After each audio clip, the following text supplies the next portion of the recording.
So again, I think there's a lot of technical stuff that you could do with those things that we would spend 3 weeks trying to be their demo and their support. Um, but yeah, huge opportunity. Let me share something with you. So speaking of content that hasn't been viewed by a lot of people. So what I did over the weekend is I redesigned my homepage to really focus on all of the trainings that we've done. I've done over 300, I think it's close to 400 co-working sessions now, and they're all on YouTube. So I used a system to go ahead and put those videos in the back so that now it's searchable. So if someone types in sales, it brings up the videos where I talked about sales. If someone talked about podcasting, it brings up the sessions where we talked about podcasting because I need to be able to use this personal brand that we're building to go forward and help different people.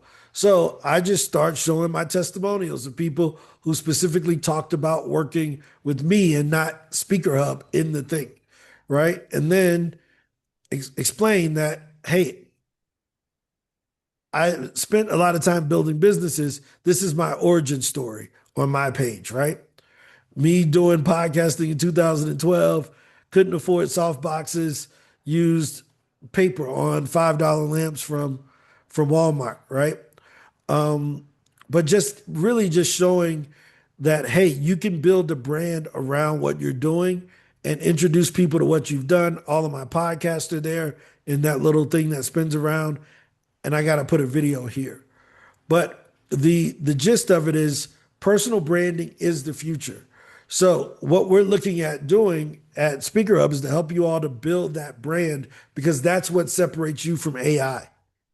Without a brand, you're just information and AI has information. I don't want a person to ask AI. I want them to say, I wonder what Ron thinks, right? Not how do you do this? I wonder how would Sebastian do this? Do you see what I mean? Not how would such and such. And that's something that I'm getting better at because I'm usually like, hey, just try it and figure it out. But in reality, what I'm saying is, I don't want you to ask for how I would do it. And I don't want to communicate that. Do you see what I mean? I want people to say, how would Dr. Amani do this? Right? And it shouldn't be, hey, figure it out on your own. I got to stop that. I got to get better and be like, oh, here's how I would do it. And here's why I would do it. Because if they just wanted the information, they could have Googled it. But they want the information from me or from Sebastian or from Shruti. That's personal branding. They want Shruti's perspective. Does that make sense, guys? So before we hop off, are there any other questions